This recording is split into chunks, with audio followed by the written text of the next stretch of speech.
ಎಲ್ಲ ಮಾಧ್ಯಮದ ಸ್ನೇಹಿತರ ಸಚಿವ ಮಿತ್ರರ ಎಲ್ಲ ಪೊಲೀಸ್ ಅಧಿಕಾರಿಗಳ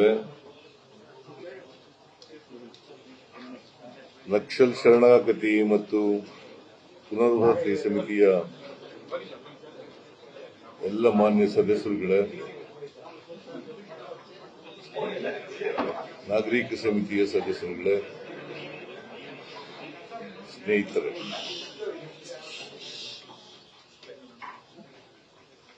ಸುಮಾರು 20 ವರ್ಷಗಳಿಗೂ ಹೆಚ್ಚು ಕಾಲ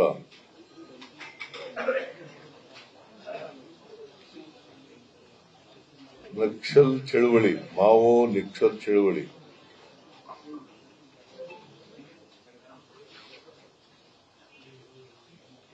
ಆ ದಾರಿನಲ್ಲಿ ನಡೆದು ಕಾಡಿನಲ್ಲಿ ಇದ್ಕೊಂಡು ಚಳವಳಿ ಮಾಡ್ತಾ ಇದ್ದಂತ 6 ಜನ ನಕ್ಸಲೀಯರು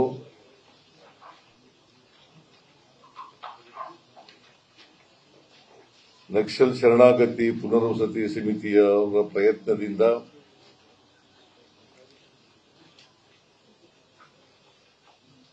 ಸರ್ಕಾರ ಅವರಿಗೆ ಆಹ್ವಾನ ನೀಡಿದ್ದರಿಂದ ಇವತ್ತು 6 ಜನರು ಕೂಡ ಅವರ ಹೋರಾಟದ ಹಾದಿಯನ್ನ ಬಿಟ್ಟು ಪರಿವರ್ತನೆಗೊಂಡು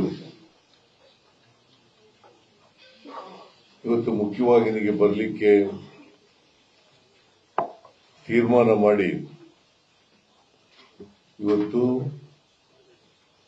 ನನ್ನ ಮುಂದೆ, ಉಪಮುಖ್ಯಮಂತ್ರಿಗಳ ಮುಂದೆ, ಮತ್ತೆ ಗೃಹ ಸಚಿವರು ಇವರ ಮುಂದೆ, ಮತ್ತೆ ಕೆಜೆ ಜಾರ್ಜ್ ಅವರು, ಈಶ್ವರ್ ಅವರು, ಸುಧಾಕರ್ ಅವರು, ಇವರೆಲ್ಲರೂ ಕೂಡ ಇದ್ದಾರೆ. ಮಂತ್ರಿಗಳು, ಶಾಸಕರುಗಳು ಕೂಡ ಇದ್ದಾರೆ. ಇವರೆಲ್ಲರ ಮುಂದೆ ಮತ್ತೆ ನಿಮ್ಮ ಮುಂದೆ ಪೊಲೀಸ್ ಅಧಿಕಾರಿಗಳ ಮುಂದೆ ಶರಣಾಗಿದ್ದಾರೆ. ಅವರ ಹೆಸರುಗಳು, ಶರಣಾಗಿರತಕ್ಕಂಥವ್ರ ಹೆಸರುಗಳು: ಲತಾ ಮುಂಡುಗಾರು, ಚಿಕ್ಕಮಗಳೂರು ಜಿಲ್ಲೆ; ಸುಂದರಿ ಕುತ್ಲೂರು, ದಕ್ಷಿಣ ಕನ್ನಡ ಜಿಲ್ಲೆ; ಸುಂದರಿ ಕುತ್ಲೂರು, ದಕ್ಷಿಣ ಕನ್ನಡ ಜಿಲ್ಲೆ; ವನಜಾಕ್ಷಿ ಬಾಳೆಹೊಳೆ,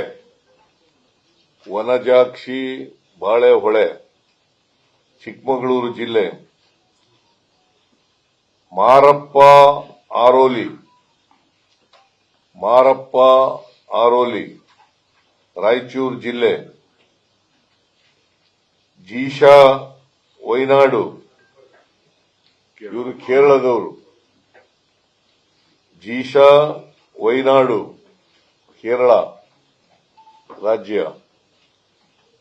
ಕೆ ವಸಂತ್ ವೆಲ್ಲೂರು,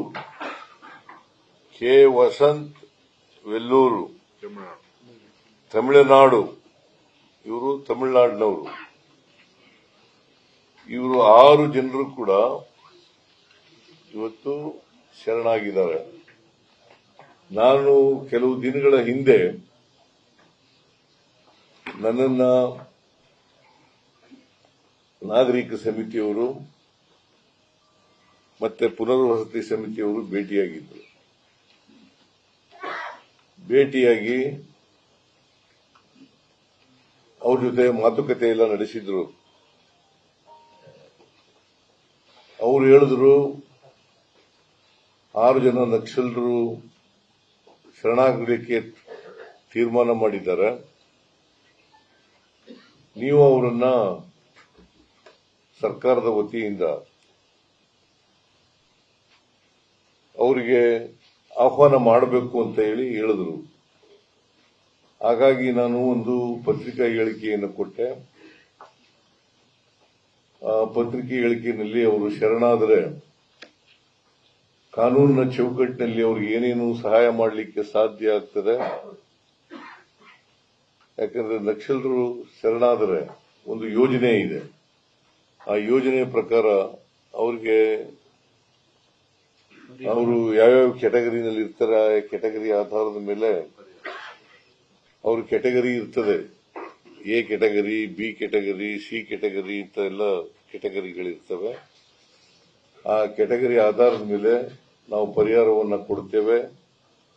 ಮತ್ತೆ ಕಾಡ್ನಿಂದ ಜೈಲಿಗೆ, ಜೈಲಿನಿಂದ ನಾಡಿಗೆ,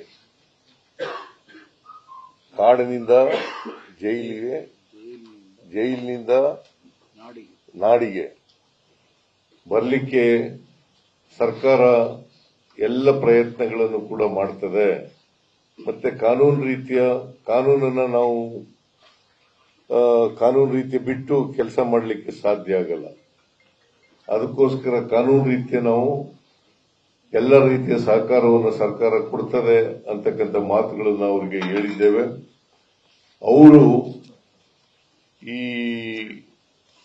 ಶಸ್ತ್ರಾಸ್ತ್ರಗಳ ಮೂಲಕ